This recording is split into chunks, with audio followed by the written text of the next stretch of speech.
ఒరే చంటి, ఏంటమ్మా అంత ఫీజు దళగా పెట్టావు? ఎప్పుడు చూసినా చంటిగాడు లోకలు, చంటిగాడు వచ్చాడు అంటావు కదా, ఏమైందిరా అంత దళగా పెట్టావు ఫీజు?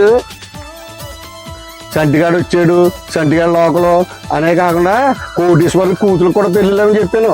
ఇలాంటి ఉళ్ళే మరి నువ్వు చూడడానికి బొంగు కానీ డైలాగులు వేస్తానికి కింగు కదా. మరి ఇలాంటి మాటలు చెప్పినానే మా బాబు నాకు పెళ్లి చేసేసాడు.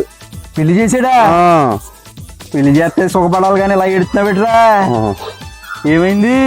గదిలోకి వెళ్ళాక మా పిల్లం నీ బెల్లం, నీ బెల్లం ఏమంటుంది? నాదే శాసనం అంటుంది. అబ్బా తిక్క కుదిరింది అదవకి. ఇంక జీవితంలో నేను అసలు పెళ్ళే చేసుకోండిరా.